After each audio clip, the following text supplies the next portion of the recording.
હવે જો આપણે ગયા લેક્ચરમાં છે આપણે એસિડ વર્ષા સુધી આઈ થિંક પૂરું કરેલું, બરોબર છે, અને ગ્લોબલ વોર્મિંગના ઉપાયો તમને મેં કીધેલા વાંચજો અથવા મેં કર્યા. હવે જો એસિડ વર્ષા એટલે શું થશે, અને આના પછી છે ને એટલે લગભગ કાલે કે પરમ દિવસથી આપણે કાલે છેલ્લો લેક્ચર આનો લગભગ એસિડ વર્ષાનો રહેશે, બરોબર છે. આ એસિડ વર્ષા ને આ બધું મીન્સ કે પર્યાવરણ રસાયણ વિજ્ઞાનનો.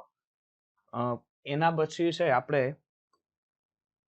પછી આપણે કેમિકલ બોન્ડિંગ ચાલુ કરી દઈશું, બરોબર છે. એ એક મસ્ત ચેપ્ટર છે, એમાં ઝાઝો સમય જોઈએ એમ છે, એટલે કેમિકલ બોન્ડિંગ આપણે ચાલુ કરી દઈશું. ચાલો, હવે જો આપણી પાસે છે એસિડ વર્ષા. તો એસિડ વર્ષા એટલે શું થશે, આપણને ખબર છે કે જ્યારે કોઈ પણ ધુમ્મસ છે, બરફ છે, વરસાદ છે, બરોબર છે, બરફ વર્ષા છે અથવા ધુમ્મસ છે અથવા ધુમ્મસ છે, આની જો પીએચ 5.6 કરતા ઓછી થઈ જાય, બરોબર છે, અથવા સામાન્ય કરતા વધુ એસિડિક હોય તો એને એસિડ વર્ષા કહેવાય. સામાન્ય વરસાદની પીએચ 5.6 જેટલી હોય. જો વરસાદનું પાણી એટલે આ H2O જ્યારે કાર્બન ડાયોક્સાઇડ સાથે રિએક્શન કરે એટલે H2CO3, એટલે કે આપણે આને કહીએ છીએ કાર્બોનિક એસિડ. શું કહીએ છીએ? Carbonic acid. આપણને કાર્બોનિક એસિડ મળે, અને આપણને ખબર છે કાર્બોનિક એસિડ એ બેઝિક એસિડ પણ છે, એટલે એ શું થાય કે પોતાનામાંથી H+ ગુમાવીને HCO3- પણ બનાવે છે. હવે શું થાય છે કે એના કારણો શું થશે કે એસિડ વર્ષાના, પેલી કે તે નાઇટ્રિક એસિડ કે એનું મુખ્ય જવાબદાર પરિબળ નાઇટ્રિક એસિડ ને H2SO4 છે. ઓકે, હવે જેવા દાખલા તરીકે વીજ મથકોમાં પેટ્રોલિયમ પેદાશમાં તમે જે ધુમાડો નીકળે છે એ એસિડ વર્ષાનું મુખ્ય કારણ છે. કોલસાના દહનથી જે CO2 વાયુ છે, ઓટોમોબાઈલ્સ એન્જિન એટલે આપણે જે બાઇક ચલાવીએ છીએ એને કારણે જે પણ ઉર્જાઓ આવે છે, એ બધી વસ્તુ દરમિયાન પ્રકાશની હાજરીમાં N2 અને O2 માંથી બનતું NO2, બરોબર. આ પણ શું છે કે પ્રકાશની જે પણ માહિતી છે, આ પ્રકાશની માહિતી માટે અનુકૂળ છે, જે હવામાંના ભેજ સાથે સંયોજાઈને, ધ્યાન આપજો, કયા હવામાંના ભેજ સાથે સંયોજાઈને સલ્ફ્યુરિક એસિડ. હવે દાખલા તરીકે આ NO2 છે એ H2O સાથે રિએક્શન કરશે. કોની સાથે? H2O સાથે રિએક્શન કરશે, એટલે H2O સાથે રિએક્શન કરતા બનશે H2NO3, અથવા આપણે અહીંથી કોમન કાઢ લે, અહીંથી આપણને ખબર છે HNO3 બનશે. હવે આ પ્રમાણે SO2 છે, તો આ SO2 હવામાંના H2O સાથે પ્રક્રિયા કરીને H2SO3 બનાવશે, અને જેને આગળ જતા ઓક્સિડેશન થાય H2SO4, એટલે કે સલ્ફ્યુરિક એસિડ અને સલ્ફ્યુરસ એસિડમાં વિભાજન થાય છે. આ હવામાં પ્રક્રિયા થતી હોવાથી અહીંયા ઓક્સિજનની હાજરી અનિવાર્ય રહેશે. ચાલો, નેક્સ્ટ છે હાનિકારક અસરો. ભાઈ તમારી પાસે એસિડ વર્ષા થાય છે, તો એસિડ વર્ષાને કારણે કઈ કઈ હાનિકારક અસર થાય છે તો ધ્યાન આપજો. પ્રાણીઓને નુકસાન છે, દાખલા તરીકે નદી, તળાવનું એસિડિક બનતા તેના નિવસન તંત્રનું સંતુલન ખોરવાય. મોટા ભાગની જલીય પ્રાણીઓમાં 4 કરતા ઓછી પીએચ ધરાવતા પાણીમાં જીવી શકતા નથી. પછી છે સાલ્મોન મછલી. જો હવે સાલ્મોન માછલી છે આપણે ભારતમાં જોવા નથી મળતી. સાલ્મોન માછલી છે એ વિદેશમાં કે એ જગ્યાએ જોવા મળે છે, જેની જાત 5.5 કરતા ઓછી પીએચ ધરાવતા પાણીમાં જીવિત રહી શકતી નથી. એટલે એ પાણીમાં શું થાય કે બધી જે માછલીઓ છે એ મૃત્યુ પામે છે. પછી છે લીલ છે, પ્રાણી પ્લવન છે, જેને ઝૂપ્લોક્ટિન, એ 6 કરતા ઓછી પીએચ હોય તો આ માછલીઓ ખોરાકની પ્રાપ્યતા નથી થતી. હવે એસિડ વર્ષાને કારણે નુકસાન ક્યાં ક્યાં થાય, તો એસિડ વર્ષાને લીધે ખડકોમાં રહેલી એલ્યુમિનિયમ, મર્ક્યુરી અને કેડમિયમ જેવી ઝેરી ધાતુઓ મુક્ત થઈ પાણીમાં ભળે છે. તો તમને પ્રશ્ન આવી શકે MCQ માંથી, કઈ ઝેરી ધાતુઓ જ્યારે એસિડ વર્ષાને કારણે મુક્ત થાય છે, તો એલ્યુમિનિયમ, મર્ક્યુરી અને કેડમિયમ. દેન આવા પાણીને લીધે કિડની અને લીવરને નુકસાન થાય છે. ધ્યાન આપજો ખાસ કે મનુષ્યની અંદર જે કિડની અને લીવરનો દુખાવો થાય છે, જે નુકસાન થાય છે, કોને કારણે થાય છે કે તો ખડકોમાં રહેલા એલ્યુમિનિયમ, મર્ક્યુરી અને કેડમિયમના જે ધાતુઓ છે, આ ધાતુઓ જ્યારે છૂટા પડે છે ત્યારે. ચાલો નેક્સ્ટ. પછી શું છે, વનસ્પતિને શું નુકસાન કરે છે કે એસિડ વર્ષા શું કરે, ક્લોરોફિલ અસર કરે. ક્લોરોફિલ આપણને ખબર છે ક્યાં હોય ભાઈ? Anyone idea? ક્લોરો પર્ણમાં હોય. કોના સ્વરૂપે એ હાજર હોય? મેગ્નેશિયમ. કયા? મેગ્નેશિયમ ને સ્વરૂપે હાજર હોય છે. આથી કૃષિ ઉત્પાદન ઘટે. દાખલા તરીકે છે બાજરો, કપાસ જેવા છોડ તથા સફરજન, પેર જેવા ફળ વૃક્ષો એસિડ વર્ષા પ્રત્યે સૌથી વધુ સંવેદનશીલ છે. જે બાજરો છે એના જો પણ તમે વરસાદ પડે છે, વરસાદની પીએચ જો સેજ પણ ફરક દેખાય તો એ ફરકને કારણે આ બધા જે વૃક્ષો છે, આ બધા વૃક્ષોને ખાસું એવું નુકસાન થાય કેટલીક જમીનો ચૂનાનો પથ્થર ધરાવે છે. હવે એમી જેવી જમીન જે ચૂનાનો પથ્થર ધરાવે અને કુદરતી રીતે બફરીય ગુણધર્મ છે. બફરીય એટલે બફર દ્રાવણ, કોઈને ખબર છે? બફર દ્રાવણ એટલે શું? બફર દ્રાવણ એટલે કે એસિડિક ને બેઝિક હોય તો બંને.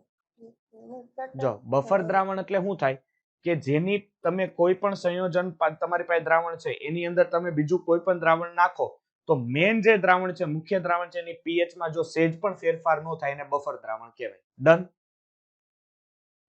એની પીએચ તમે કોઈ પણ બે દ્રાવણોને ભેગા કરો ત્યારે એની મેન જે પીએચ હોય પીએચ બદલાય નહીં તો એને બફર દ્રાવણ તરીકે કહી શકાય. હવે એને કારણે વનસ્પતિને નુકસાન થાય, મુક્ત થતું એલ્યુમિનિયમ મૂળને પણ નુકસાન કરે છે. હવે દાખલા તરીકે આપણી પાસે અત્યારે એલ્યુમિનિયમ હાઇડ્રોક્સાઇડ છે. ડન. એની હવે એસિડિક માધ્યમ H3H+ છે એટલે શું થયું? એસિડિક માધ્યમ. હવે આ શું થાય કે હવે આની અંદરથી જો એલ્યુમિનિયમ આ અત્યારે હાઇડ્રોક્સાઇડ સ્વરૂપે હતું એટલે શું થયું? ઇનસોલ્યુબલ છે. બરોબર છે? ઇનસોલ્યુબલ છે. હવે જ્યારે Al+3 સ્વરૂપે મુક્ત થાય અને આ પાણી સ્વરૂપે મુક્ત થાય એટલે Al+3 છે એ ટોક્સિક ઇન નેચર. ટોક્સિક એટલે શું થશે કે ખૂબ જ તમને લોકોને કહી શકાય આપણે ટોક્સિક એટલે કે ખૂબ જ ઝેરી સંયોજનો તરીકે એલ્યુમિનિયમનું ગણતરી લેવામાં આવે છે. ચાલો નેક્સ્ટ છે મટીરિયલ, કે તમે કયું મટીરિયલ વાપરો છો એને શું નુકસાન.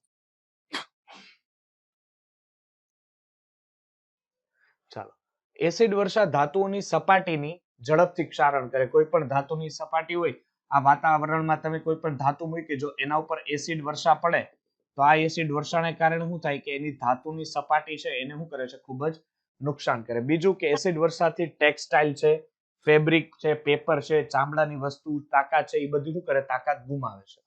ધ્યાન આપો, એસિડ વર્ષાને લીધે બિલ્ડિંગ મટીરિયલમાં પદાર્થમાં પણ હવે આપણે સરસ મજાનું કોઈ તમે બિલ્ડિંગ બનાવો છો, મકાન બનાવો છો તો હવે એના પાણી તમે જે છાંટો છો એમાં જો એસિડ વર્ષા વાળું પાણી આવી ગયા તો એના જે બિલ્ડિંગના પાયા હોય પાયાને શું કરે છે? નબળા કરે છે. બરોબર છે? પાયા નબળા પડે છે. હવે જો કેલ્શિયમ કાર્બોનેટ છે, હવે દાખલા તરીકે એના ઉપર H2SO4 આવે એટલે આ બને કેલ્શિયમ સલ્ફેટ પ્લસ H2O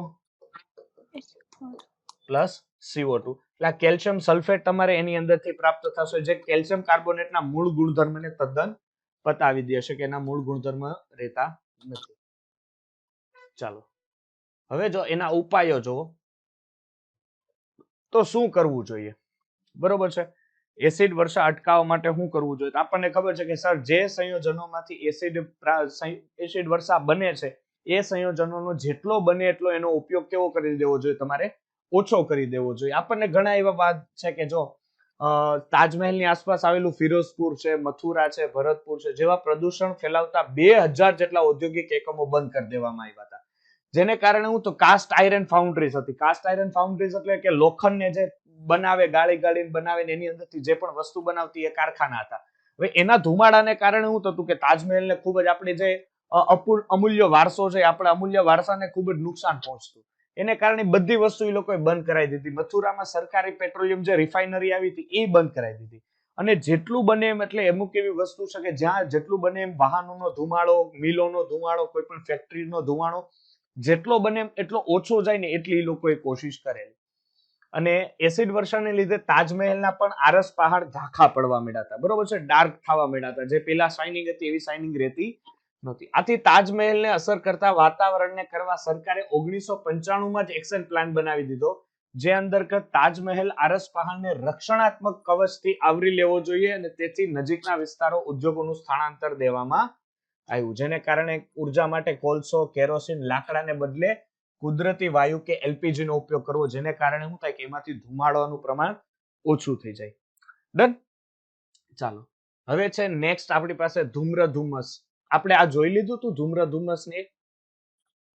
નહીં સર, બાકી છે. બાકી છે ને? હા. જો હવે છે પારંપરિક ધૂમ્ર ધુમ્મસ, લંડન ધૂમ્ર ધુમ્મસ, રિડક્શન કરતા અને સલ્ફ્યુરસ એસિડ ધૂમ્ર ધુમ્મસ.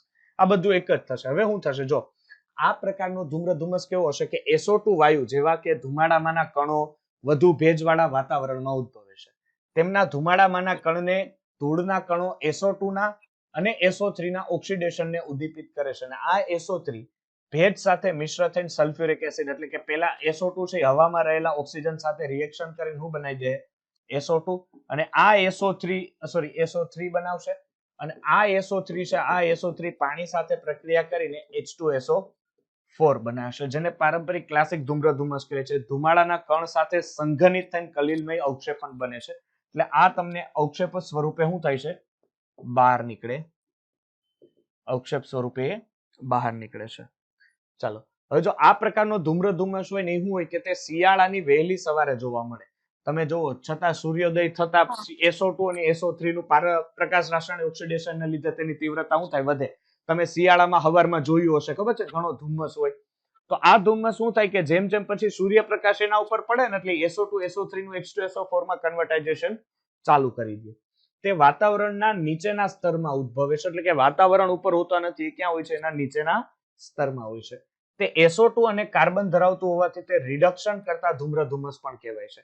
શું કામ? કારણ કે SO2 રિડક્શન કરતા કઈ રીતે? અહીંયા સલ્ફરની ઓક્સિડેશન અવસ્થા કેટલી થાય? +4. ઓક્સિજનની -2, એવા બે ઓક્સિજન છે એટલે -4 પેલી બાજુ જાય +4. અને અહીંયા શું છે? SO2 નું SO3 માં કન્વર્ટાઇઝેશન થાય ઓક્સિજનની હાજરીમાં. તો અહીંયા એની ઓક્સિડેશન અવસ્થા કેટલી થઈ? +6. હવે જો ઓક્સિડેશન આંકમાં વધારો થયો એટલે પોતાનું શું કર્યું? ઓક્સિડેશન કર્યું. પોતાનું ઓક્સિડેશન કર્યું તો એ કયા ગુણધર્મ તરીકે વૈધો? સર, એ રિડ્યુસિંગ એજન્ટ તરીકે વૈધો. કયા તરીકે? રિડ્યુસિંગ એજન્ટ તરીકે વર્તે. ચાલો, હવે જો નેક્સ્ટ, હવે એની હાનિકારક અસરો શું થાય? પેલી વસ્તુ કે તે વાતાવરણને ધૂંધળું બનાવે છે, સ્પષ્ટ રહેતું નથી. આપણને ખબર છે કે સવારમાં આપણે ડ્રાઈવ કરીને જઈએ તો એ શું થાય કે સવારમાં સર ડ્રાઈવ કરીને જઈએ એટલે બહુ ધુમ્મસ એવો ચાલી ગયો કે આપણે સરખું ડ્રાઈવ નથી કરી શકતા. બીજું, શ્વાસ નળીને તકલીફો થાય છે, દાખલા તરીકે અસ્થમાની બીમારી, શ્વાસ નળીને સોજો આવવો, એ બધી વસ્તુ એમાં થાય છે. આંખ, નાક અને ગાળામાં બળતરા થવી. લગભગ લંડનમાં 1952 જોવા મળ્યો હતો, તેમાંથી 4 થી 5,000 માણસોનું મૃત્યુ થયું હતું. હવે એક વસ્તુ યાદ રાખજો કે લંડનની અંદર છે ને ઇકોનોમિકલી ફેરફાર છે ને એ 1950 એટલે કે જ્યારે દ્વિતીય વિશ્વયુદ્ધ પૂરું થયું ત્યારે ઇકોનોમિકલ છે ને એમાં બહુ ચેન્જીસ આવ્યો હતો. કારણ કે લંડનમાં બહુ એ લોકોએ છે ને ઉર્જાને કોલસો બાળ્યો હતો, એટલે એ લોકો આખો એક હબ બન્યો. બરોબર છે? આ હબ બન્યો એ કેનો હબ બન્યો કે એક ઇન્ડસ્ટ્રીઝ એમાંથી શરૂઆત થઈ. ઓકે, એટલે આ ટાઈમમાં એ ઘણા લોકોના મૃત્યુ પણ થયેલા હતા. પછી છે પ્રકાશ રાસાયણિક, એટલે હવે કેમિકલ છે જેને લોસ એન્જલિસ ઓક્સિડેશન ધૂમ્ર ધુમ્મસ કહેવાય છે. બરોબર છે? તો સર આને લોસ એન્જલિસ કેમ કહેવાય? કારણ કે આપણે કેમ આગળનું જોયું હતું લંડન ધૂમ્ર ધુમ્મસ, તો એનું કારણ એક હતું કે આ લંડન શહેરમાં જે મોટી હોનારત થઈ હતી એને આધારે લંડન ધૂમ્ર ધુમ્મસ. તો આપણે ઓબ્વિયસલી સમજી શકીએ કે સર આ લોસ એન્જલિસમાં કંઈક મોટી હોનારત થઈ હશે, એને આધારે હશે. ચલો, આ પ્રકારના ધૂમ્ર ધુમ્મસ 1950 લોસ એન્જલિસમાં જોવા મળેલો. હવે આ ધૂમ્ર ધુમ્મસ સર્જનમાં પ્રકાશ રાસાયણિક પ્રક્રિયાઓ સંકળાયેલી હોવાથી એને ફેટી ફોટોકેમિકલ સ્મોગ, ખાસ યાદ રાખજો, કેવો? Photo chemical smog. Okay, photochemical smog તરીકે ઓળખાય. તેની ઓક્સિડેશન કરતા પદાર્થની સાંદ્રતા વધુ હોવાથી તેને ઓક્સિડાઇઝિંગ સ્મોગ પણ કહેવાય. એટલે આ કમ્પાઉન્ડ કેવો કરે કે જે કોઈ પણ સંયોજન તમારી પાસે છે એનું ઓક્સિડેશન કરે. એનું શું કરે? ઓક્સિડેશન કરે. એટલે ધીરે ધીરે શું થાય? ઓક્સિડેશન પ્રક્રિયા આગળ વધે. આ પ્રકારનું ધૂમ્ર ધુમ્મસ એ સૂર્યપ્રકાશની હાજરીમાં નાઇટ્રોજન અને હાઇડ્રોકાર્બન કણો સાથેના સંયુગ્મિત બને છે. હાઇડ્રોકાર્બન દાખલા તરીકે કોઈ પણ હોઈ શકે, દાખલા તરીકે મિથેન છે. હવે એની પ્રક્રિયા નાઇટ્રોજન સાથે એટલે N2 સાથે પ્રક્રિયા કરીને જે નિપજ મળે છે સ્મોક તરીકે અથવા ફ્યુમ્સ તરીકે અથવા ડસ્ટ તરીકે, ફોગ તરીકે વર્તે છે. આ પ્રકારનું ધૂમ્ર ધુમ્મસ ગરમ, શુષ્ક કે સૂર્યપ્રકાશ વાળા અને ઓટોમોબાઈલ્સના ધુમાડા ધરાવતા વાતાવરણમાં વિસ્તારોમાં ઉદ્ભવે છે અને તે સામાન્ય રીતે ઉનાળાના મહિનામાં દિવસો દરમિયાન જોવા મળે છે. કોણ? તો આપણને ખબર છે કે સર ધૂમ્ર ધુમ્મસ છે, પેલું સાદું જે ધૂમ્ર ધુમ્મસ હતું એ ક્યારે જોવા મળતું? સર એ શિયાળામાં જોવા મળતું, હે ને? પ્રકાશ રાસાયણિક પારંપરિક. અને આ જે છે આપણી પાસે એક જ મિનિટ, પ્રકાશ રાસાયણિક જે ઉનાળાની અંદર જોવા મળે છે. હવે ધ્યાન આપો, અહીં પ્રાથમિક પ્રદૂષકો છે NO અને CO. દાખલા તરીકે નાઇટ્રોજન મોનોક્સાઇડ છે, ઓકે, +1/2O2. આની પ્રક્રિયા કરો એટલે તમને NO2 નાઇટ્રોજન ડાયોક્સાઇડ મળે. હવે આને તમે HV પ્રકાશની હાજરીમાં, અને આ પ્રકાશની જે તરંગ લંબાઈ છે અરાઉન્ડિંગ 400 નેનોમીટર થી તો વધારે જ હોવી જોઈએ.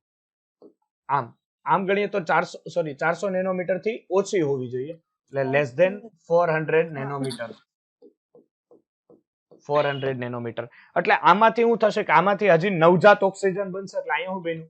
એનો પ્લસ આ જે ઓક્સિજન બન્યો આ ઓક્સિજનને કહેવાશે નવજાત ઓક્સિજન. અહીંથી તમને નવજાત ઓક્સિજન છે એ બહાર પડે છે.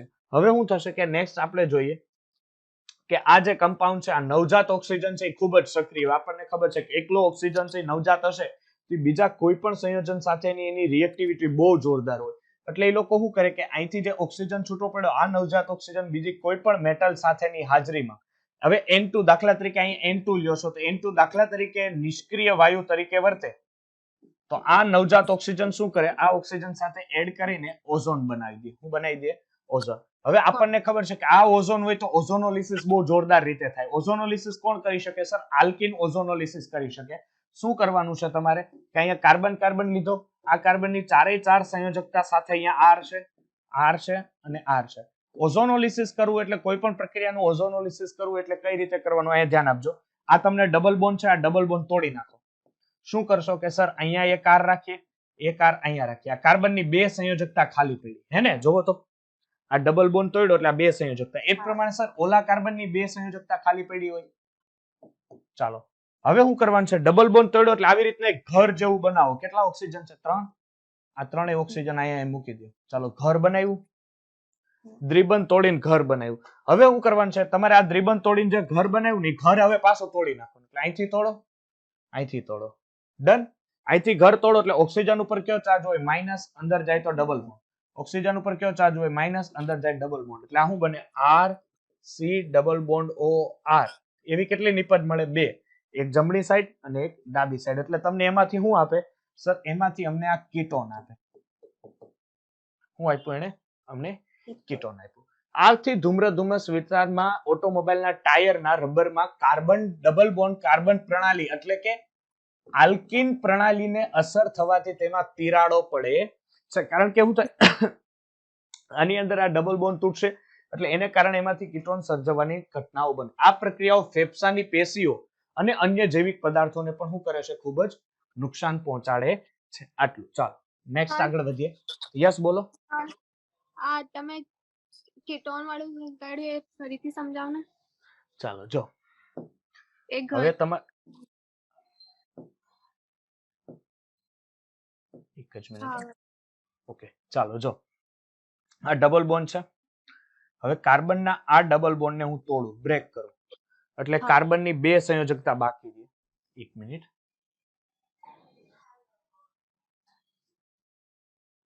જો કાર્બનની ડબલ સંયોજકતા એટલે અહીંયા એક R છે, R C, એક આ R આ સાઈડ નો, અને ડબલ બોન્ડ તોડ્યો એટલે કાર્બનની એક સંયોજકતા અને આ બીજી સંયોજકતા બાકી. કોઈ ડાઉટ? ચાલો આ કાર્બન અહીંયા એક છે R, એક અહીંયા R, એક આ સંયોજકતા બાકી, એક આ સંયોજકતા બાકી. કેટલા ઓક્સિજન છે? 3 ઓક્સિજન છે. ત્રણે 3 ઓક્સિજન ને અહીંયા જોડો.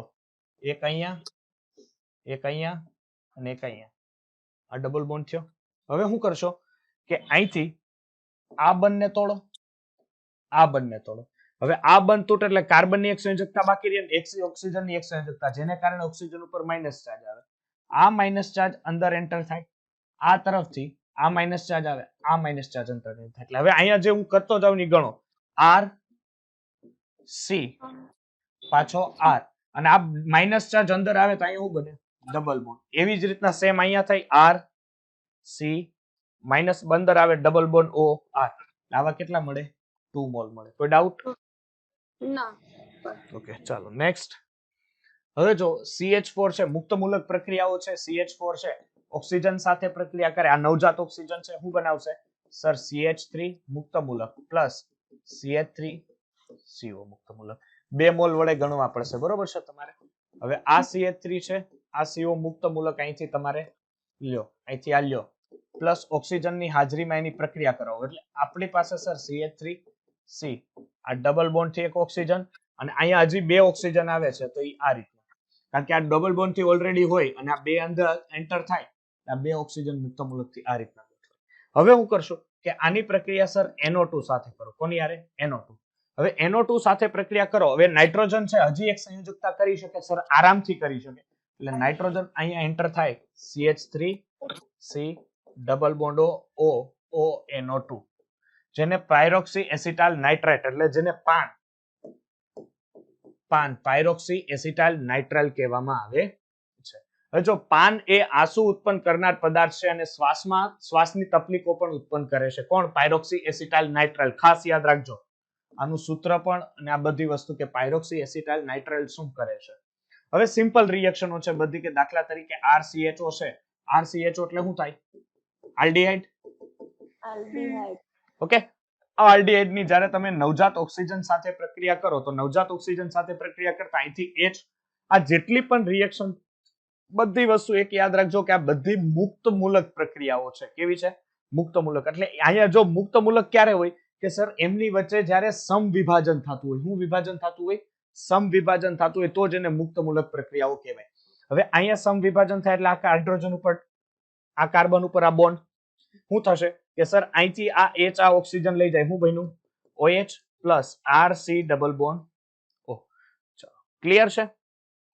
એ જ પ્રમાણે હવે જે આ CO હતો કાર્બન મોનોક્સાઇડ અને અહીંયા OH છે આ CO એટલે અહીંથી બનશે CO2 પ્લસ H નો મુક્ત મૂલક છે અહીંથી તમે દૂર કરી શકો. પછી H છે મુક્ત મૂલક O2 મેટલ સાથે પ્રક્રિયા કરીને OH2M OH2 પાછું નાઇટ્રિક ઓક્સાઇડ NO2 સાથે પ્રક્રિયા કરે એટલે શું થશે કે અહીંથી એક હજી હાઇડ્રોજનનું વિસ્થાપન થાય અથવા એક ઓક્સિજનનું વિસ્થાપન થાય એટલે NO2 અને OH કમ્પાઉન્ડ અહીંયા બનાવે છે. પણ આ એક જે રિએક્શનો છે ને આ રિએક્શન ઉપર ખાલી એક હળવી નજર જ રાખવાની, એને યાદ રાખવાની બહુ કોશિશ નથી કરવાની. બરોબર છે પ્રકાશ રાસાયણિકમાં. હવે જો એની અસરો શું થાય છે ખાસ યાદ રાખજો કે આ ધૂમ્ર ધુમ્મસની વિપરીત અસર ઉદ્ભવથી 1000 કિલોમીટર સુધી પણ પ્રવર્તે છે. બીજી વસ્તુ કે આ પ્રકારના ધૂમ્ર ધુમ્મસ જો પેરોક્સી એસિટાઇલ નાઇટ્રાઇલ PN અને ઓઝોનનું પ્રમાણ વધારે તો તેને કારણે આંખની બળતરામાં શું થાય છે? વધારો થાય છે. હવે જો NO છે અને ઓઝોન છે ના કારણે નાકમાં ગળામાં બળતરા ઉત્પન્ન થાય. જો તેની સાંદ્રતા ઘણી જ ઊંચી હોય તો માથાનો દુખાવો અને છાતીમાં દુખાવો અને સાથે સાથે શ્વાસમાં તકલીફ પડવી અને ગળું શુષ્ક થવું, કફ વગેરેના રોગો થાય છે. આપણને ખબર છે કે અત્યારના હાલના સમયમાં કોવિડમાં આ બધા લક્ષણો આપણને ક્યાંક ને ક્યાંક દેખાતા છે. બરોબર છે? કોવિડમાં આપણને આ લક્ષણો બધા જોવા મળતા કે શ્વાસમાં તકલીફ પડવી, ગળું સૂકું થવું, કફ થવો, અહીંયા લંગ્સમાં જામી જવું. બરોબર છે? પછી પાન એ ચામડીના કેન્સરમાં પણ વૃદ્ધિ કરે છે. જેને ફંગલ ઇન્ફેક્શન વધી ગયું હોય એનું આ જ કારણ હોય મેન તમારું વાતાવરણ. આપણે શું કહીએ છીએ કે આપણે કહીએ ભાઈ સર સિટીમાં અમે લોકો રહીએ છીએ તો અમને આ રોગ થાય, ફલાણું થાય, ઢીકડું થાય, સર અમને બહુ રોગ થાય છે. પણ જેવા આપણે ગામ તરફ જઈએ તો બધા રોગ થવાનું બંધ થઈ જાય, એની જાતે થાય, તમારે કોઈ દવાઈ ન લેવી પડે. તો મેન રીઝન શું હશે એનું? તો મેન રીઝન એક જ હોય કે તમે એની આબોહવાથી ચેન્જીસ થયા. તમે સિટીમાં રહ્યો છો, કોઈ પણ સુરત છે, વડોદરા છે, કોઈ પણ મોટા સિટીમાં રહ્યો છો, આપણને ખબર છે કે સર અહીંયા SO2 છે, NO2 છે, નાઇટ્રોજન તો ચાલો નિષ્ક્રિય વાયુ છે એટલે કઈ એટલું બધું હેરાન નહીં કરે, મિથેન છે, CFC છે, આ બધા વાયુઓ કેવા હશે કે જે તમને ક્યાંક ને ક્યાંક ચામડીનો રોગ આપશે, શ્વાસ નળીમાં તકલીફ કરશે, સાથે સાથે માથાનો દુખાવો, આંખમાં બળતરા આવવી, આ બધી જ વસ્તુ આ બધા વાયુને કારણે થશે. ઓકે, એટલે આ તમને ખૂબ જ નુકસાનકારક છે. એ આપણને તો ઠીક પણ એ વનસ્પતિઓને, પ્રાણીઓને, બધા લોકોને એટલું નુકસાન કરે છે. આપણને ખબર છે કે ઓઝોન એક ફેફસાની નળીઓની આસપાસના પડદાઓને નુકસાન કરે. ઓઝોન એ વનસ્પતિની વૃદ્ધિ અટકાવે તથા સાંદ્રતા વધુ જો પડી જાય તો વધારે સાંદ્રતાને કારણે જંગલોને નુકસાન કરે. ઓઝોન એ ફાઈબર, રંગકો, પેન્ટ અને પોલિમરને પણ ઇવન તમે જોઈ લો કે નિર્જીવ વસ્તુ છે જે ફાઈબર છે, રંગકો છે, પેન્ટ છે કે પોલિમર છે એને પણ શું કરે છે? ઓઝોન નુકસાન કરે છે. ચાલો નેક્સ્ટ આવો કે પ્રકાશ રાસાયણિક ધૂમ્ર ધુમ્મસનું નિયંત્રણ કેમ કરશો તમે? તો એને તમારે કાબુમાં કેમ રાખવા? તમારે શું કરવાનું કે આ પ્રકાશ ધૂમ્ર ધુમ્મસ ન સર્જાય માટે N2 ના ઓક્સાઇડ, ઓઝોન, પાન અને હાઇડ્રોકાર્બનની ઉત્પત્તિને નિયંત્રણ કરવું પડે. બીજું ઉપરાંત વાહનોમાં ઉદ્દીપકીય રૂપાંતરકો દ્વારા NO2 અને હાઇડ્રોકાર્બનને વાહનમાં વાતાવરણમાં ભળતા તમારે અટકાવવા પડે. જો ઉદ્દીપકીય રૂપાંતરકો છે એટલે કે જો ટુ વે કેટેલિસ્ટ એટલે ઉદ્દીપક કે એ નિપટ પણ બનાવી શકે અને પ્રક્રિયક પણ બનાવી શકે એટલે ટુ વે કેટેલિસ્ટ એને કહેવાય. કે હાઇડ્રોકાર્બન અને CO ને દૂર કરે. તે સિરામિક કે ધાતુના મધપુડા જેવા સ્તર પર પેલેડિયમ અને પ્લેટિનમના આવરણ દ્વારા બનાવવામાં આવે છે અને તેને 450 ડિગ્રી સેલ્સિયસ તાપમાને કાર્ય કરી લગભગ 50% જેટલા પ્રદૂષક જે બિન નુકસાનકારક છે એ વાયુમાં શું કરે છે? રૂપાંતરણ કરે છે. નેક્સ્ટ, હવે જો આ 3 વે છે તો ત્યાં ઈ પેલા છે ને જ્યાં સુધી આ 2 વે વાળું છે ને ત્યાં સુધી એક નજર મારી લ્યો.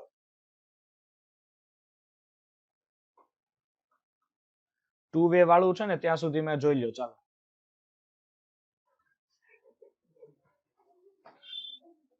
ચાલો થઈ ગયું. હવે જો 3 વે કેટેલિસ્ટ એટલે હવે શું થશે કે દાખલા તરીકે તમારી પાસે કાર્બન મોનોક્સાઇડ છે. શું છે? Carbon monoxide. એની જ્યારે ઓક્સિજન સાથે રિએક્શન આપો કોઈ પણ કેટેલિસ્ટ છે. હવે આમાં સારામાં સારો કેટેલિસ્ટ એટલે તમે આનું ઓક્સિડેશન કરવા જઈ રહ્યા છો, કારણ કે અહીંયા કાર્બનની ઓક્સિડેશન અવસ્થા +2 અને એમાંથી તમે CO2 બનાવો છો એટલે કાર્બનની ઓક્સિડેશન અવસ્થા કેટલી થાય? +4, કારણ કે ઓક્સિજનની -2 એવા 2 એટલે -4 પેલી બાજુ જાય તો +4. તો હવે તમે ઓબ્વિયસલી +2 માંથી +4 માં જાવ છો. જો તમે ઓક્સિડેશન આંકમાં વધારો કરતા હોય તો તમારા માટે ઓક્સિડાઇઝિંગ એજન્ટ તરીકે કોઈ કેટેલિસ્ટ હોવો જોઈએ ને. તો ઓક્સિડાઇઝિંગ એજન્ટ તરીકે સારામાં સારો કેટેલિસ્ટ કોણ હોય? KMnO4, K2Cr2O7 આ બધા સારામાં સારા ઓક્સિડાઇઝિંગ એજન્ટ. હવે હાઇડ્રોકાર્બન દાખલા તરીકે CH4 છે. આની તમે ઓક્સિજન સાથે રિએક્શન કરાવો એટલે એ CO2 માં કન્વર્ટ થાય છે. અહીંયા કાર્બનની ઓક્સિડેશન કે અવસ્થા કેટલી હોય? -4 હોય. હા, અહીંયા કેટલી હોય? +4 હોય. ઓબ્વિયસલી ઓક્સિડેશન આંકમાં શું થયું? વધારો થયો. NO છે એ કાર્બન મોનોક્સાઇડ સાથે પ્રક્રિયા કરી N2 અને CO2 માં રૂપાંતરણ થાય છે. ઓકે, ચાલો પછી N2O છે કેટેલિસ્ટ સાથે N2 + O2, NO2 છે હાઇડ્રોકાર્બન સાથે પ્રક્રિયા કરીને N2 + CO2 + H2O માં રૂપાંતરણ થાય છે અને ફરીથી નાઇટ્રિક ઓક્સાઇડ છે એટલે NO છે હાઇડ્રોકાર્બન રૂપાંતરણ થઈને N2 CO2 અને H2 માં એનું રૂપાંતરણ થાય છે.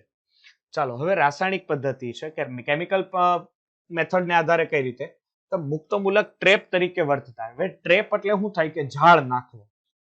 ઝાડ નાખવો એટલે શું થાય કે તમે કોઈ પણ જાનવરને પકડતા હોય કેમ ઝાડ નાખો, ટ્રેપ કહેવાય. ટ્રેપ નાખતા ડાયમિથાઇલ હાઇડ્રોક્સાઇલ એમાઇન, યાદ રાખજો, ડાયઇથાઇલ hydroxyl amine.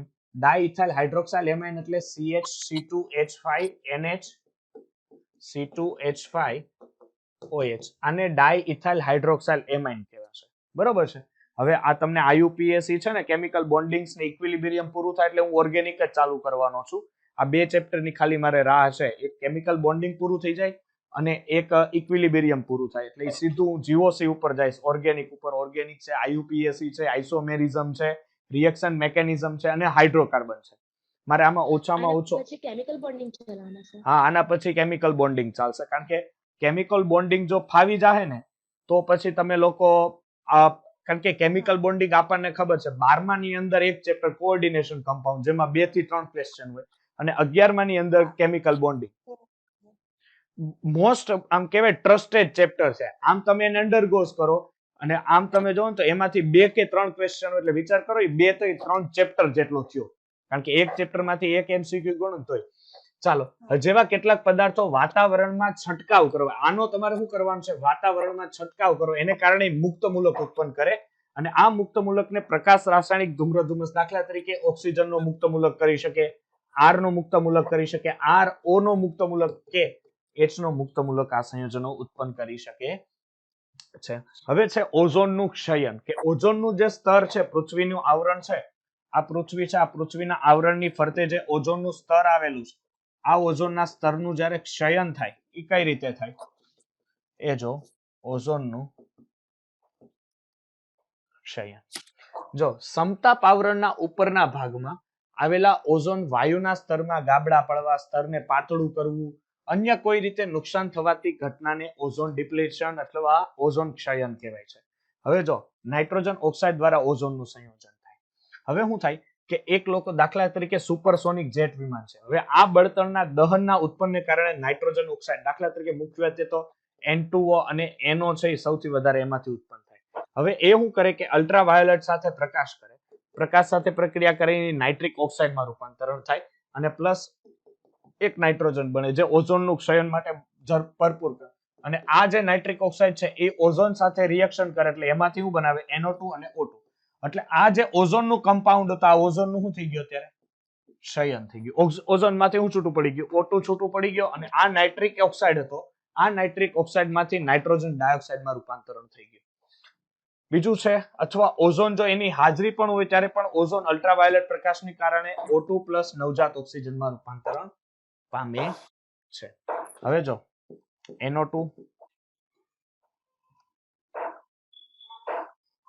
NO2 plus O NO plus O2 અને આ ઓઝોન છે અથવા આ એક પ્રક્રિયા થઈ ઓઝોન થઈ 2 મોલ ઓફ અને અહીંયા 3 મોલ ઓફ O2. આમ તમને જોતા લાગે ઓઝોન ઓઝોન જ છે પણ ઓઝોન નથી. ઓઝોનમાંથી O2 બની ગયું છે. બરોબર. ચાલો નેક્સ્ટ ક્લોરોફ્લોરોકાર્બન દ્વારા. હવે આપણને તો ખબર છે કે ભાઈ CFC છે એ આપણને ગ્લોબલ વોર્મિંગ પોટેન્શિયલમાં આનો ઘણો ઊંચો પોટેન્શિયલ હતો. ખબર છે? GWP હા ગ્લોબલ વોર્મિંગ પોટેન્શિયલ છે આ ક્લોરોફ્લોરોકાર્બનનો બહુ ઊંચો હતો. હવે જો ક્લોરોફ્લોરોકાર્બન જેને ફ્રીઓન તમે CFC કહો છો, ફ્રીઓન 11, ફ્રીઓન 12, ફ્રીઓન 113, પછી છે ફ્રીઓન 114 જેવા ક્લોરોફ્લોરોકાર્બન એ રેફ્રિજરેટર એન્ડ કન્ડિશનરમાં શીતક તરીકે, કારણ કે તેઓ સરળતાથી પ્રવાહીકરણ પામે છે અને પ્રમાણમાં નિષ્ક્રિય, બિનઝેરુ અને બિન દહનશીલ અને બાષ્પશીલ છે. એટલે એક વસ્તુ એક તમે ચાન્સીસ બચી જાવ કે દહનશીલ વાયુ નથી અને નિષ્ક્રિય છે અને બિનઝેરી છે, પણ એ લોંગ ટાઈમ પણ તમને નુકસાન પહોંચાડે. બરોબર છે? એવું ન હોય કે ક્લોરોફ્લોરોકાર્બન ગેસ લીક થયો એટલે સીધા તમે બરોબર છે, સીધા મરી ન જાવ. ત્યારબાદ ઉપરાંત કપ, પ્લેટ, ડિસ્પોઝેબલ ફોમ ઉત્પાદનો, બળતણમાં અને તાજી જારણ કરેલી ઇલેક્ટ્રોનિક સર્કિટને પણ સાફ કરવા એનો ઉપયોગ થાય છે. CFC છે એ નિષ્ક્રિય હોવાથી નીચેના વાતાવરણમાં એ લગભગ 100 વર્ષ સુધી રહી શકતા હોવાથી તેનું ક્ષોભા આવરણમાંથી સમતાપ આવરણમાં પ્રસરણ માટેનો સમય મળી રહે. વિચાર કરો CFC વાયુ જો લીકેજ થયો હોય તો એ આપણા વાતાવરણમાં 100 વર્ષ સુધી એમને એઝ ઇટ ઇઝ રહી શકે. વિચાર કરો એક આખી ફેક્ટરીમાંથી CFC લીક થઈ ગયો હોય તો આપણે તો બધાને ટાટા બાય બાય કરવાનું થાય ને.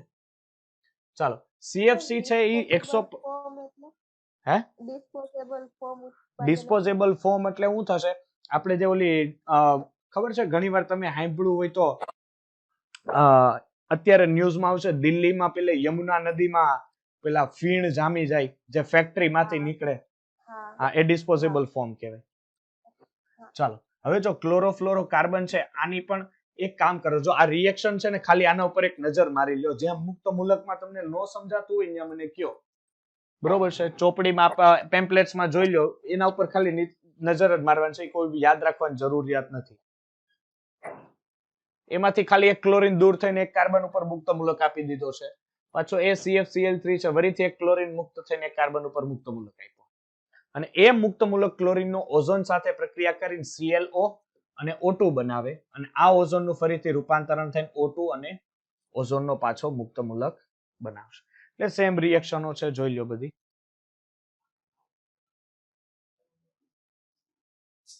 ઓકે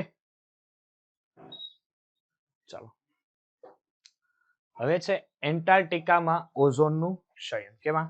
એન્ટાર્કટિકામાં ઓઝોનનું ક્ષયન. હવે જો એન્ટાર્કટિકામાં ઓઝોનનું ક્ષયન વસંત ઋતુ એટલે કે સપ્ટેમ્બર ઓક્ટોબરમાં જ જ્યારે સૂર્યપ્રકાશ હોય ત્યારે જોવા મળે. એન્ટાર્કટિકામાં લાંબા શિયાળામાં સૂર્યના કિરણો પડતા નથી એટલે કે એની અંદરથી ઓઝોન બનતો નથી. હવે એવું માનવામાં આવે છે કે સમતાપ આવરણની અંદર NO2 અને CH4 ની હાજરીમાં ClO મુક્ત મૂલક એ NO2 ની હાજરીમાં ક્લોરાઇલ નાઇટ્રાઇલ બનાવે એટલે CONA2 જેને ક્લોરીન નાઇટ્રેટ કહેવાય. Chlorine nitrate. ઓકે અને આ Cl- હાઇડ્રોકાર્બન સાથે રિએક્શન કરીને CH3 એટલે કે CH3 નો મુક્ત મૂલક અને ત્યાંથી હાઇડ્રોક્લોરિક એસિડ એટલે કે HCl ત્યાંથી એ બનાવી શકે છે. હવે જો આ રીતે મળતો જે ક્લોરીન નાઇટ્રેટ છે અને HCl એટલે હાઇડ્રોક્લોરિક એસિડ છે, આ મુક્ત મૂલક માટે કુદરતીમાં સિંક તરીકે વર્તી ઓઝોન ક્ષયન ઘટાડે. એટલે શું કે કુદરતના જે વાયુઓ છે એમાં સિંક થઈ જાય એટલે કે એની સાથે ભળી જાય અને એ એનું ક્ષયન કરે છે.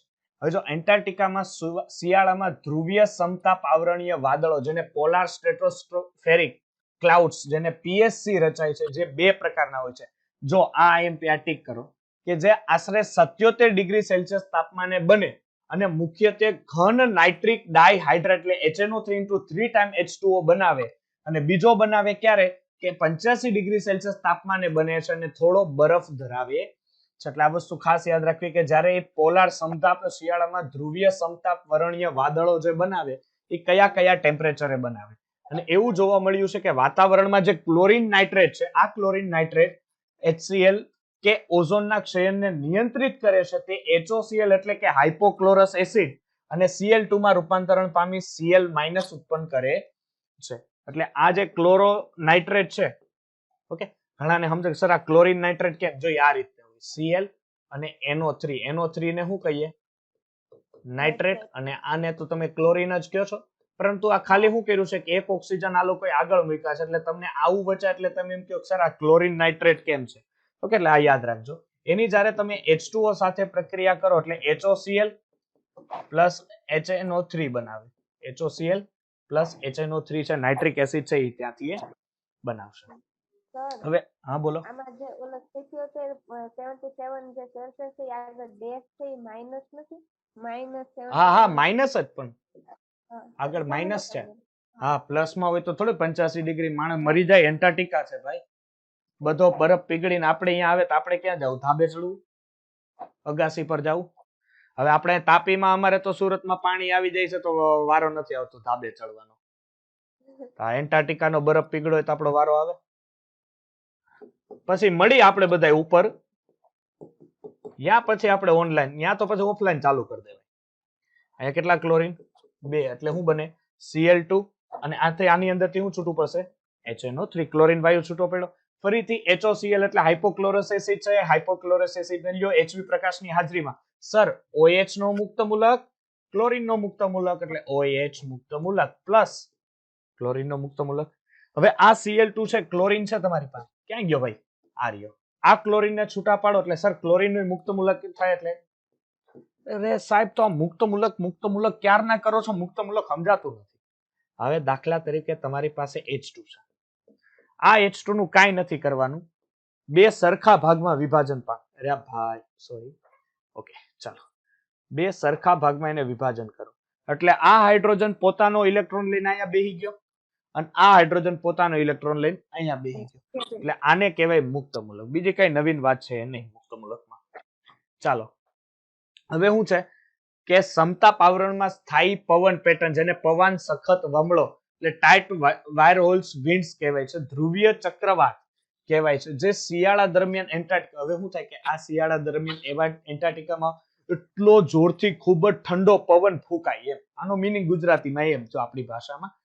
અને એન્ટાર્કટિકાને ફરતે વીંટળાઈ જાય છે. તે ખૂબ જ સખત હોય છે અને સૂર્ય તથા એન્ટાર્કટિકા સિવાયના ગરમ વિસ્તારની હવા અલગ પાડી દે છે. એટલે હું દાખલા તરીકે તમારી પાસે આ એન્ટાર્કટિકા છે, ઓકે, અને આ જે પવન તમને કીધો એટલો વંટોળિયો હોય કે આ વંટોળિયો આખા એન્ટાર્કટિકાને સૂર્ય તો સાથે તો કનેક્ટેડ નહીં જ રાખે, પણ એ શું કરશે કે આજુબાજુની જે ગરમ હવાઓ છે એ ગરમ હવાઓને પણ એન્ટાર્કટિકામાં અંદર પસાર થવા દેતા નથી, એને અંદર પ્રસરણ થવા દેતા નથી. અને ઓઝોન સમૃદ્ધ હવાને, ઓઝોનને, અવકાશને પૂરું દેવા દેતા નથી. વસંત ઋતુ પછી આ ધ્રુવીય ચક્રવાત તૂટે એટલે વસંત ઋતુ જેવી પૂરી થાય, ઠંડી જ્યારે પૂરી થાય એટલે આ બધી વસ્તુ શું થઈ જાય? તૂટી જાય. અને ઊંચા તાપમાન વાળા વિસ્તારની ઓઝોન સમૃદ્ધિ હવા ત્યાં સુધી ખસી જાય જ્યાં ઓઝોનનું ગાબડું પડી જાય છે. જે આ સંશોધન માટે પોલ કર્ટઝેન, મારિયો મોલિના અને સ્વીરહુડ રોવલેન્ડને 1995 માં રસાયણ વિજ્ઞાનનું નોબેલ પારિતોષિક, જેણે શું કીધું કે આ જે એન્ટાર્કટિકા છે, આ એન્ટાર્કટિકાની આસપાસ જે આ આવરણ હવાઓ ફૂંકાય છે, આ હવાઓ ફૂંકાવાનું એને એ માટે શોધ માટે નોબેલ પુરસ્કાર આપવામાં આવ્યું. ચાલો નેક્સ્ટ. હવે અસરો શું થાય કે ચામડીનું કેન્સર, સજીવોમાં કોષમાં રહેલા જનીન દ્રવ્યને નુકસાન કરે છે. બીજી વસ્તુ, માછલીઓના ઉત્પાદનમાં ઘટાડો અને જમીનમાં રહેલા ભેજના પ્રમાણમાં પણ શું થાય છે? ઘટાડો જોવા મળે છે. ઓકે ચાલો, તો આપણે નેક્સ્ટ છે, તો અટકાવવું હોય તો શું કરવું હોય? ભાઈ આ જે માથાકૂટ તમારે અટકાવવી હોય તો શું કરવું કે લગભગ આ તારીખે 16 સપ્ટેમ્બર 1987 માં 93 દેશ ભેગા થયા, જેને મોન્ટ્રીયલ કસરમાં સહી કરી કે CFC યુક્ત ઉપકરણો અથવા ODS, જેને ઓઝોન ડેપ્લેશન સબસ્ટન્સ, કે જે ઓઝોનના સ્તરને ગાબડું પાડે છે, આવા જે કોઈ પણ કમ્પાઉન્ડ છે તમારે ઉપયોગ બિલકુલ ઓછો કરી દેવો જોઈએ. મેં પહેલા કીધું હતું કે ભાઈ સીએફસી જે આપણે રેફ્રિજરેટર છે, એર કન્ડિશનરમાં છે, અહીંયા યુઝ થાય છે, એની જગ્યાએ હાલમાં શું યુઝ થાય છે? HFC. HFC. Very good. HFC 134A જેના સિલિન્ડરનું નામ છે, હાઇડ્રોફ્લોરોકાર્બન તરીકેનો યુઝ થાય છે. તે ODS નો ઘટાડો કરવાથી ODS એટલે હવે ભૂલ ના પડવી જોઈએ, ઓઝોન ડેપ્લેશન સબસ્ટન્સ, જે ઓઝોનના સ્તરને ગાબડા પાડતા હોય એ આલ્કેન શ્રેણીના સંયોજનનો વાતાવરણમાં છંટકાવ કરવાથી વધારે પ્રમાણમાં ધ્રુવીય સમતાપ વાદળોની રચના કરવાથી તમે આ જે આ ક્ષયન છે આ ક્ષયનને અટકાવી શકો છો. ચાલો હવે છે જળ પ્રદૂષણ. થાકી ગયા ને? થિયરીમાં મેં કીધું હતું ને, થિયરીમાં કંટાળી જાય માણસ. ઓલું દાખલા અને ઓર્ગેનિક હોય ને તો એમાં મજા આવે, ઇનઓર્ગેનિકમાં તમે કંટાળી જાઓ, બીજું કઈ નહીં. ચાલો તો હવે જો જળ પ્રદૂષણ છે, જળ પ્રદૂષણ કેટલું રહ્યું જોઈ લો. બરોબર છે, મારી પાસે મટીરિયલ છે નહીં અત્યારે હાલમાં હાજર. એક જ મિનિટ હો, ત્યાં સુધી તમે જળ પ્રદૂષણ છે એના ઉપર એક નજર મારી લો. એવું લાગે ને પછી છે ને શું કરશું ખબર, એન્વાયરમેન્ટલ સ્ટડીઝમાં પછી એવું લાગે ને તો જેટલું આજ કે કાલમાં જેટલું પૂરું થાય એટલું ઇનફ રાખીએ, પછી એના MCQ જોઈ લઈએ. બરોબર, જે ઇમ્પોર્ટન્સ હશે ને એ બધું જોયું, કારણ કે એન્વાયરમેન્ટલ કેમિસ્ટ્રી ઉપર આપણે વધારે ટાઈમ પાસ નથી કરવો, મારું કેવું એ છે. હા, બરોબર ને? એમાં તો થિયરી છે, વાંચી લે તો યાદ રહી છે. હા, એટલે બહુ સિમ્પલ, પણ થિયરી તો છે ખરી, થિયરી એસ બ્લોકમાં થિયરી છે, પણ આની થિયરી શું છે ફટાફટ યાદ રહે. એસ બ્લોક એલિમેન્ટ્સ ના એના હોય તો એમાં થોડુંક તકલીફ પડે. હવે આપણને ખબર છે કે જળ પ્રદૂષણ કેટલું છે. એક સિમ્પલ વાતમાં તમને સમજાવું કે જળ પ્રદૂષણ આપણને ખબર છે, જળના પાણી મેળવવાના ઘણા સ્ત્રોતો છે. એ નદીઓમાંથી, તળાવોમાંથી, સરોવરોમાંથી અથવા પહાડો ઉપર રહેલા સરોવરોમાંથી, બરોબર છે, સમુદ્રમાંથી, બધી જગ્યાએથી આપણને ખબર છે જળ મળી શકે. અને એ જળમાં પ્રદૂષણો પણ કેવા થાય એ પણ આપણને ખબર છે. અથવા ભૂગર્ભ જળ પણ છે. યસ, આપણે દાર કરીએ છીએ, કૂવો ખોદીએ છીએ, તો એની અંદરથી પણ આપણને જળ મળે છે. અને આ ભૂપૃષ્ઠીય જળ એટલે કે જે જમીનમાં રહેલું જળ છે એને પણ પ્રદૂષણ થાય છે. અને નદીઓ, સમુદ્ર કે તળાવ, નાળામાં જે પણ પાણી રહેલું છે એને પણ શું થાય છે, એટલું જ નુકસાન થાય છે. હવે આ તમને એક ચાર્ટ આપ્યો છે કે તમને કયું પાણી ક્યાંથી છે. જે સૂક્ષ્મ જીવાણુઓ છે જે જળ પ્રદૂષણ કરે છે, તો એ સુએઝના પાણીમાંથી, ઘરેલું ગંદા પાણીમાંથી કે ઉકરડામાંથી. પછી નકામા કાર્બનિક રસાયણ, જે સુએજ, પાણીઓના મળમૂત્ર, પ્રાણીઓ, વનસ્પતિઓના અવશેષના કોહવાટથી, ખાદ્ય પદાર્થના ઉત્પાદનથી, જેને કારણે શું થાય કે પાણી ઉપર નાના નાના રજકણો અને નાના નાના જે જીવો છે એ પણ જોડાય છે. વનસ્પતિ પોષક તત્વો, તો રાસાયણિક ખાતરમાંથી. ઝેરી ભારે ધાતુ, તો ભારે ધાતુઓનું જ્યારે નિષ્કર્ષણ કરો એટલે ભારે ધાતુઓ ખનિજમાંથી જાય, મેળવો છો ભારે ધાતુ એમાં. પછી છે ભારે કચરો, તો કૃષિ ઉદ્યોગ અને ખનિજ ઉદ્યોગનું જમીનનું ધોવાણ થવાથી. કીટનાશકો, તો જંતુ, ફૂગ, નિંદામણના નાશ કરવાથી તમને ઉત્પન્ન થાય. કિરણોત્સર્ગી, જેને તમે કિરણોત્સર્ગી કયો એટલે કેવા કે જેમાંથી રેડિયો સક્રિય તત્વો હોય.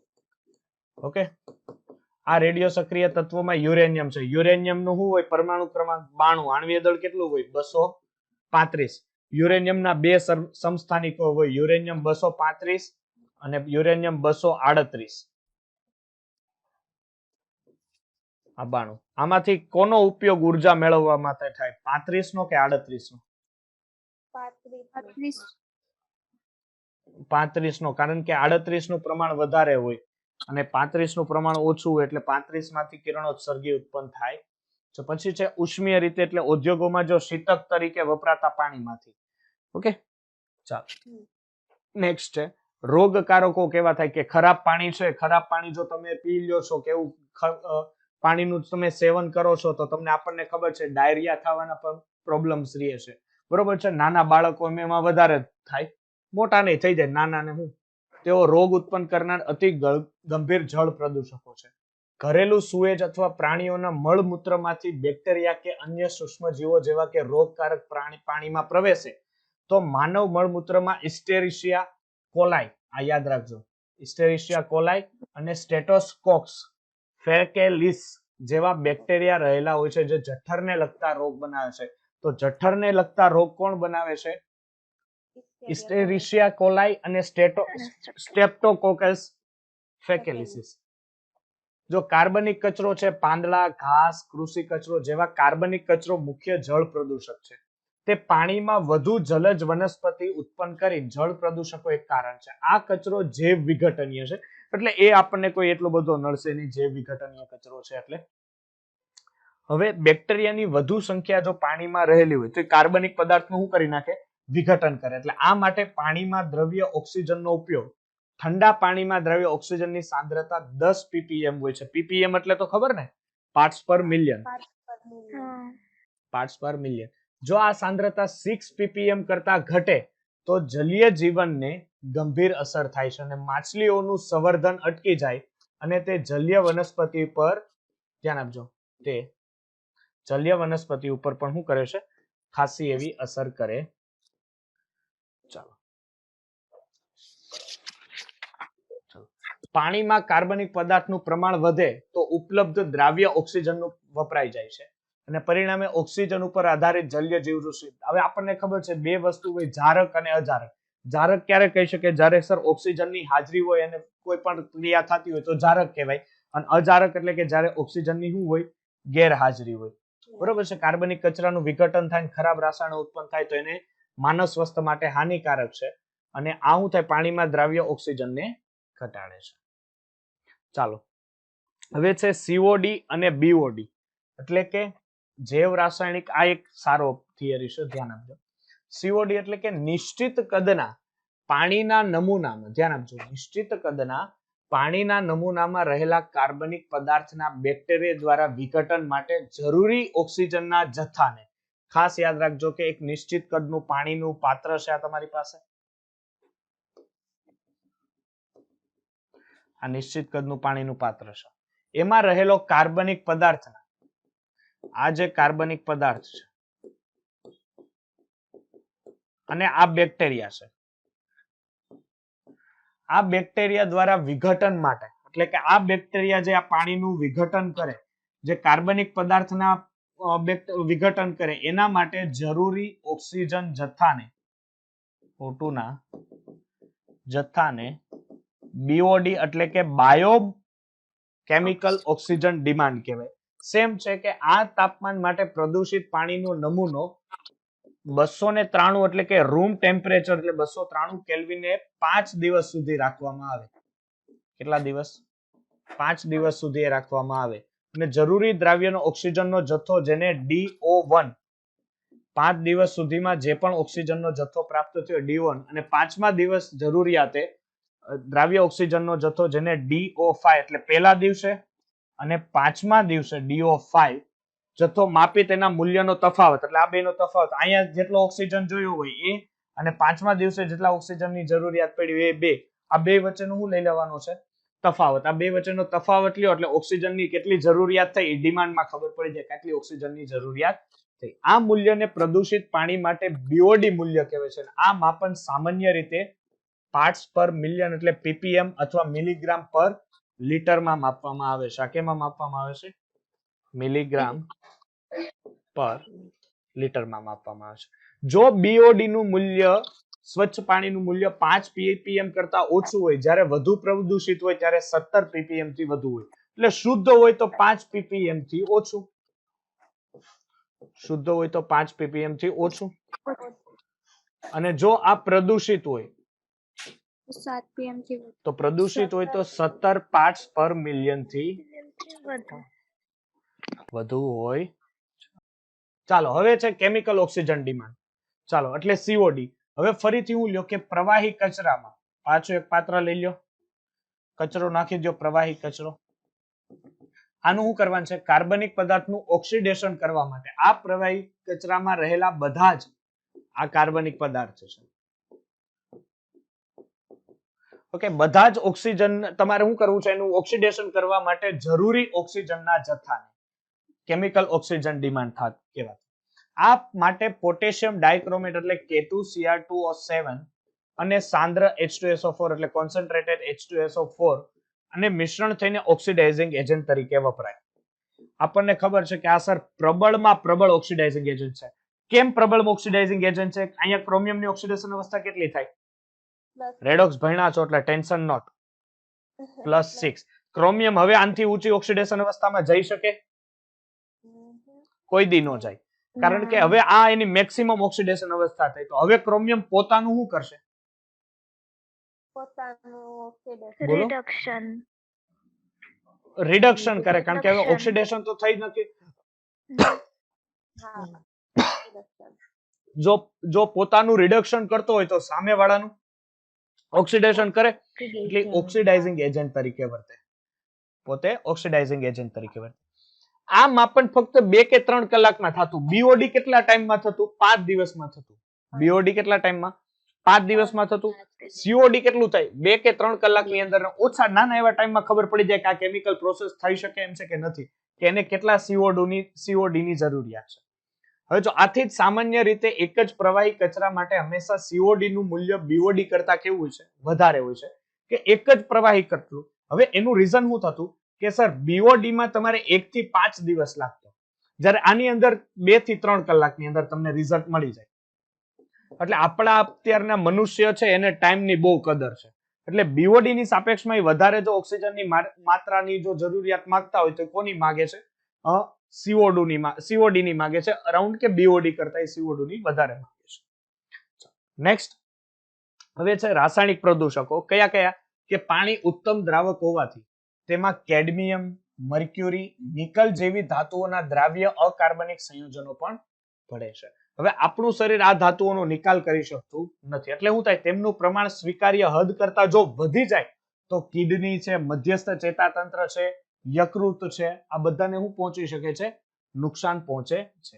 હવે જો ખનિજ ઉદ્યોગમાં નકામા કચરામાં આવતો એસિડિક એટલે કે સલ્ફ્યુરિક એસિડ, ઠંડા વાતાવરણ દરમિયાન હિમ, બરફને પણ પીગાળવા માટે તમે પાણીમાં દ્રાવ્ય ક્ષારો, દાખલા તરીકે સોડિયમ ક્લોરાઇડ અને કેલ્શિયમ ક્લોરાઇડ રાસાયણિક પ્રદૂષકો તરીકે વર્તે છે. હવે પેટ્રોલિયમ પેદાશો પાણીના ઘણા સ્ત્રોતને પ્રદૂષિત કરે છે, દાખલા તરીકે સમુદ્રમાં ઢોળાયેલું તેલ. આપણને ખબર છે ઘણીવાર એવું હોય કે ઓઇલના ટેન્કરો છે જે તેલ લઈને જાય છે, જે સમુદ્રમાં શું કરે છે? ત્યાં ઢોળી બેસે છે. ચાલો નેક્સ્ટ. હવે આ એક યાદ રાખજો ખાસ, કે વિવિધ ઔદ્યોગિક રસાયણ જેવા કે પોલીક્લોરોનેટેડ બાયફિનાઇલ, જેને પીસીબી કહેવાય છે, બરોબર છે? પાકિસ્તાન ક્રિકેટ બોર્ડ નહીં, પોલીક્લોરોનેટેડ બાયફિનાઇલ, જે સફાઈ માટેના દ્રાવક તરીકે, ડિટર્જન્ટ તરીકે અને ખાતર તરીકે વપરાય. જે કેન્સર પ્રેરક સંયોજનો છે તે હાલમાં મોટા ભાગમાં ડિટર્જન્ટ જૈવ વિઘટનીય હોવા છતાં તેઓ અન્ય મુશ્કેલીઓ ઊભી કરે છે. જેમ કે ડિટર્જન્ટ વાળા પાણીમાં બેક્ટેરિયા ઝડપી વૃદ્ધિ પામે છે અને તેઓ પાણીમાં દ્રાવ્ય ઓક્સિજનનો ઉપયોગ કરી તેનું પ્રમાણ ઘટાડે. આથી તેની અસર જલીય પ્રાણી અને વનસ્પતિ ઉપર પણ શું થાય છે? જોવા મળે છે. હવે જો ફોસ્ફેટ યુક્ત ખાતરની હાજરીમાં પાણીની લીલની વૃદ્ધિ ઝડપી થાય. હવે આ લીલ પાણીની સપાટી ઉપર એટલી છવાઈ જાય, જે કારણે શું થાય કે એ લીલ શું કરે કે પાણીમાંથી ઓક્સિજન લેવા મળે.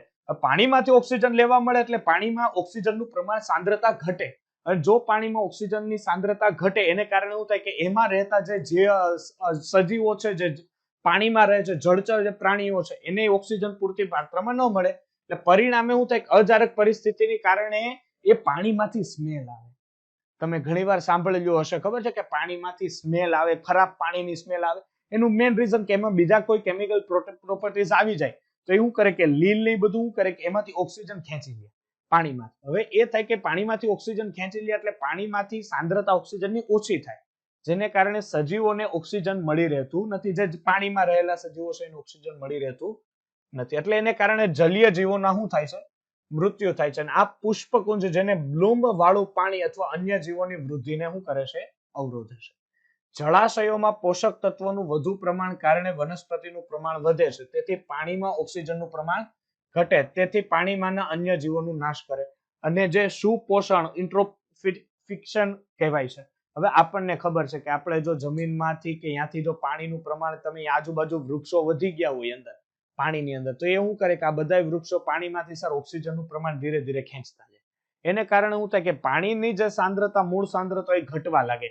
એટલે એક સમયે તમે જોવો ને તો પાણીમાં રહેલી ઓક્સિજનની સાંદ્રતા જો ઘટી જાય તો આ સાંદ્રતા ઘટવાને કારણે શું થાય કે સર એની જે વાસ આવી, કોહવાટ થાવો, પાણી એકની એક જગ્યાએ સ્થિર રહે ને, એટલે વધારે લાંબા સમય સુધી એ સ્થિર રહે તો એ સારું પાણી ગણાતા નથી. કારણ કે આપણે વહેતું પાણી હોય તો સતત પાણી બદલાય યાર એમ એની પાણીની અંદર ઓક્સિજનની સાંદ્રતામાં પણ શું જોવા મળે છે?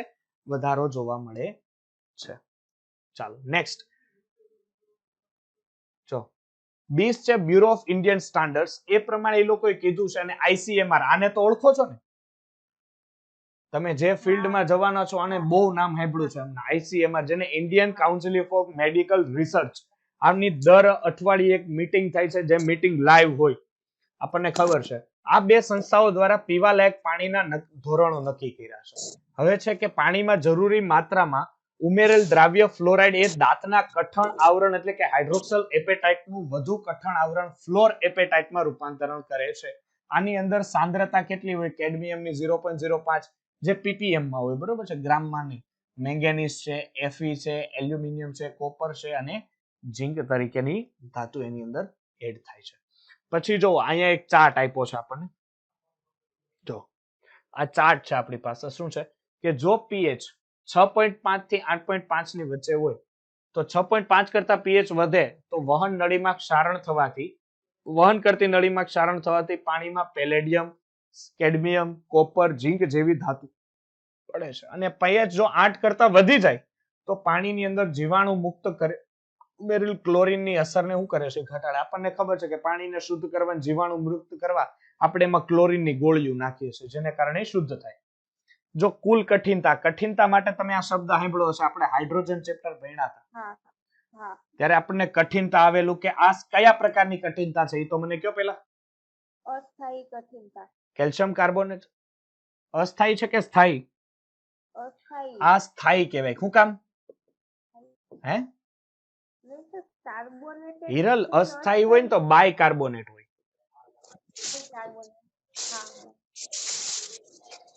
શું હોય અસ્થાયી કઠિનતા હોય ને તો બાય કાર્બોનેટ હોય આપણી પાસે ખાલી કાર્બોનેટ છે એટલે આપણે સ્થાયી કઠિનતા કોને આધારે લઈએ છીએ તમે સ્થાયી કઠિનતા કેલ્શિયમ ને આધારે લ્યો છો સમજ પડે મેં કેલ્શિયમ ને ગણ્યો છે કાર્બોનેટ ને નથી ગણ્યો એટલે 300 ppm જેટલું હોય એક જ મિનિટ આ 300 ppm જેટલું જો પાણીનો સ્વાદ બદલાય તો તમારે શું સમજવાનું કે જો પાણીનો સ્વાદ બદલાય તો નિયમિત ઉપયોગ કરવાથી હૃદય રોગની થવાની શક્યતાઓ વધી જાય પછી છે TDS જે ફ્લોરાઇડ 500 ppm થી 1 ppm 1 ppm કરતા વધુ પ્રમાણથી દાંત અને હાડકાના રોગ થાય ફર્સ્ટ પોઈન્ટ બીજો કે જો 2 ppm કરતા વધે તો દાંતમાં કથ્થઈ રંગના ડાઘ પડવા મળે અને 10 ppm કરતા વધે તો ફ્લોરોસિસ થવાના રોગ છે જો નાઇટ્રેટ છે તો 45 બ્લુ બેબી જેને મિથોગ્લોબિન થાય છે આ કોષ્ટક ખાસ ઓકે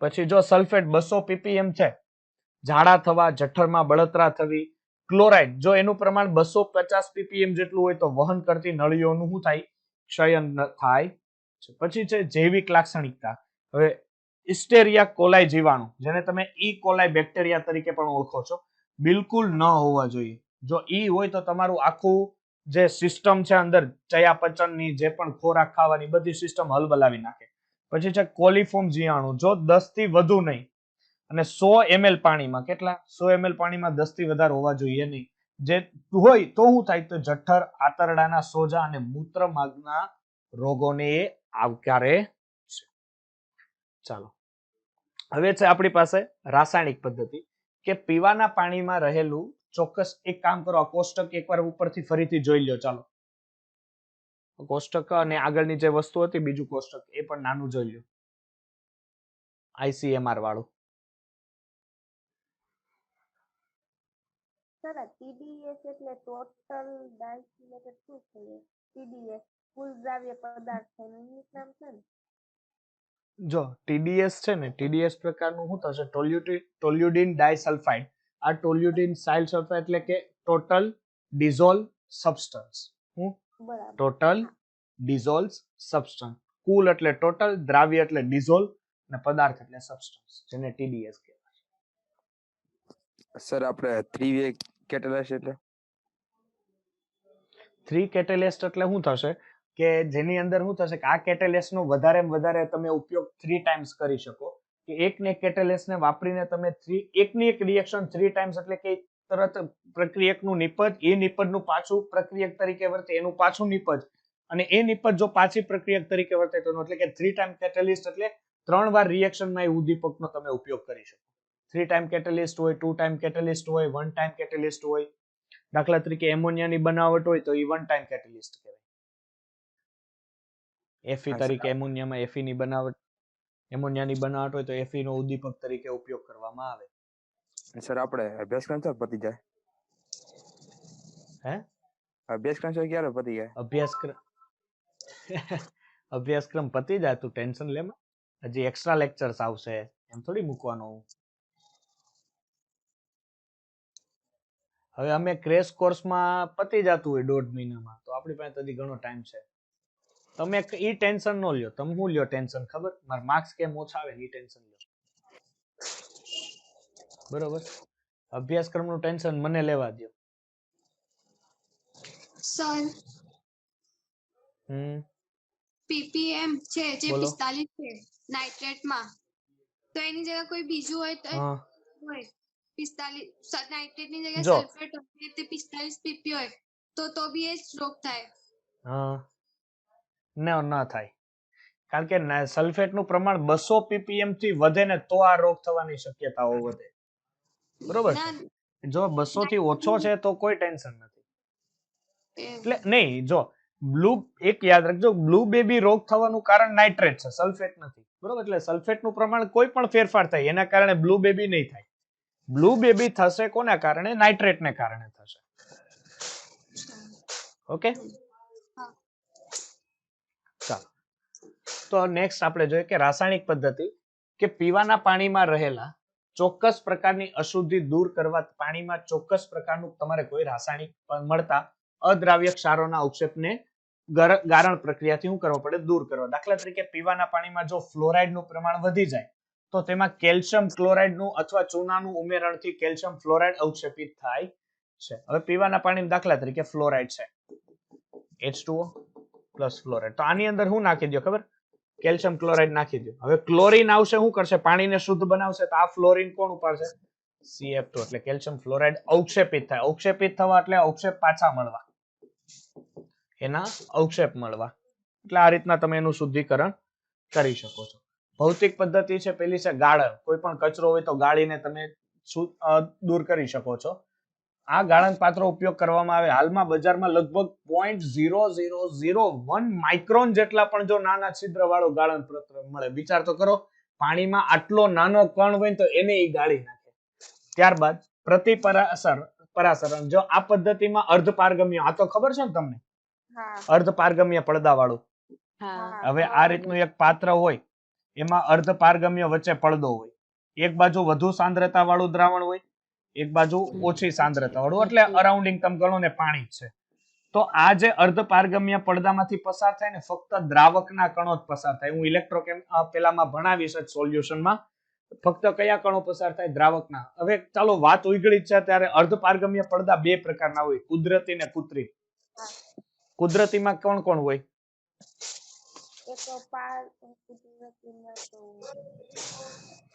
કુદરતીમાં વનસ્પતિ કોષની દિવાલ, મૂત્રાશયની કોથળી.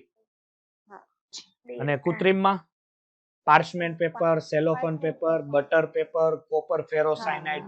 આ બધા કૃત્રિમ અર્ધપારગમ્ય પડદા છે.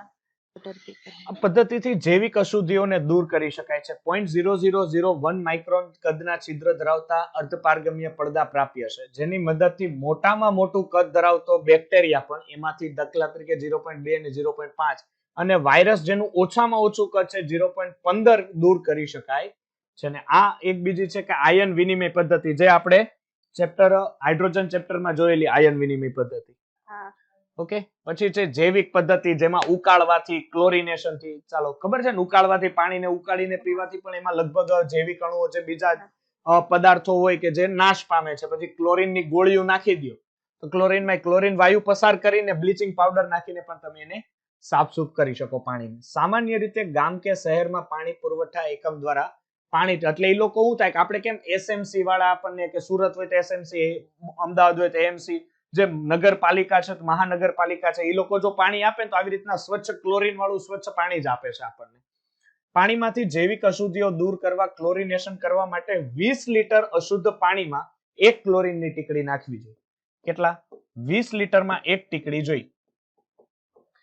જો બ્લીચિંગ પાવડર વાપરો જેને કેલ્શિયમ ઓક્સોક્લોરાઇડ કહેવાય ઉપયોગ કરવો હોય તો 1000 લીટરમાં ફક્ત 5 ગ્રામ કેલ્શિયમ ઓક્સોક્લોરાઇડ તમારે નાખો. આ ક્લોરીનની ટીકડી છે બરોબર છે. આટલો જથ્થો નાખો તો તમારું પાણી સાફસૂફ. ચાલો, ઓઝોન વાયુ પસાર કરીને અને પારજાંબલી કિરણોને પણ કરે એટલે પાણીમાંથી જૈવિક અશુદ્ધિઓ દૂર કરવા માટે ઓઝોન વાયુ પસાર કરીને પણ પાણીને ઝડપી શુદ્ધ વધુ અસરકારક શુદ્ધ બનાવાય. પીવા માટેનું પાણીનું શુદ્ધિકરણ કરવા ઔદ્યોગિક એકમોમાં પણ આ પદ્ધતિનો ઉપયોગ થાય